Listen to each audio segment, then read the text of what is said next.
104 days bago po ang eleksyon 2025, pumirma ng kasunduan ang Commission on Elections at TikTok na layong labanan ang pagpapakalat ng fake news at misinformation. Ang detalye sa ulat on the spot ni Sandra Aguinaldo. Sandra?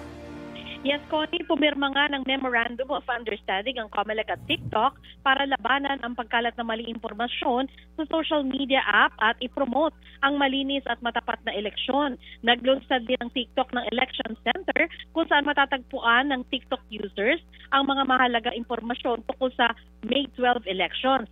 Kapag daw nag-type ang TikTok user ng salitang elections, ay lalabas na ang Election Center sa app mismo. Ayon kay Pichi Paderna, TikTok Policy o Public Policy Manager, sa paglaban sa maling impormasyon, meron daw silang fact-checkers at umaasa din sa community reporting o yung sumbong ng mga users.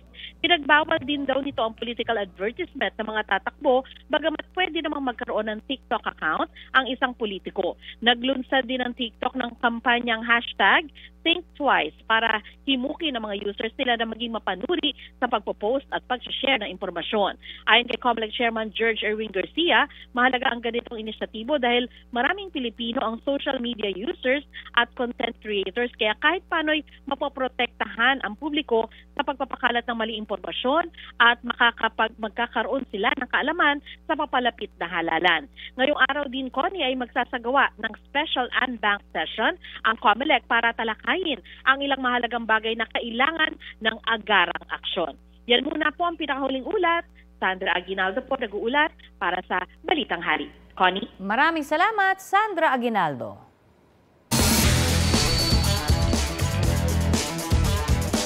Kinilala bilang Athlete of the Year si double Olympic gold medalist Carlos Yulo ng Philippine Sports Writers Association. Para yan sa kanya ipinamalas na kahusayan sa floor exercise at vault events sa 2024 Paris Olympics. Nagkita rin sila dyan ng kanyang kapatid na si Eldro Yulo na nakatanggap ng special citation para sa gymnastics. Kasabay niyan, tumanggap din ng President's Award sina Nesty Petesio at Ira Villegas matapos makakuha ng bronze medals sa 2024 Paris Olympics. Itinanghal namang bagong pangalan sa PSA Hall of Fame si Heidelin Diaz dahil sa pagkamit niya ng gintong medalya sa 2020 Tokyo Olympics at sunod-sunod na pagkilala sa kanya bilang Athlete of the Year. Sa 7th Gawad La Salle sa De La Salle Araneta University, kinilala si 24 Oras anchor Mel Tiangco bilang Most Outstanding Female News Anchor. Most Outstanding Male News Anchor naman si State of the Nation anchor Atom Araulio, na kinilala rin bilang Hall of Fame awardee bilang Most Outstanding Male Documentarist. Most Outstanding Male News Correspondent si JP Soriano.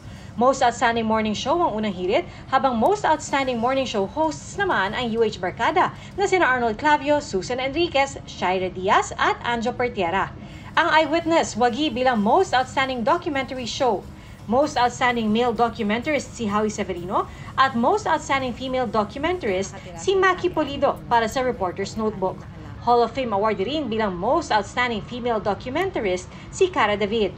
Hall of Famer na rin sa Most Outstanding Magazine Show category ang kapuso mo Jessica Soho, habang hinirang na Most Outstanding Magazine Show host si Jessica Soho.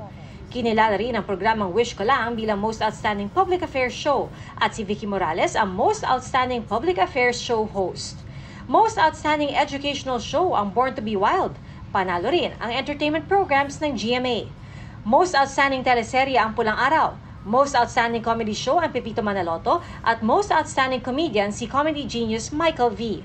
Most Outstanding Competition Show naman ang Family Feud, habang Most Outstanding Competition Show host si Kapuso Primetime King Dingdong Dantes. Kinilala naman bilang Most Outstanding Variety Show ang noontime show na It's Showtime, habang Most Outstanding Variety Show host si Unkabogable Star Vice Ganda. At sa larangan naman ng radyo, Most Outstanding Digital Radio Station ang Super Radio DCBB. Wagi rin bilang Most Outstanding Male FM DJ si Papa Dudot ng Barangay LS 97.1. Sa pelikula, si HS multimedia star Alden Richards ang hinirang ng Most Outstanding Film Actor para sa pelikulang Hello Love Again na nagwagi rin ng Most Outstanding Filipino Film. Kinilala rin bilang Most Outstanding Brand Endorser si Kapuso Global Fashion Icon Heart Evangelista.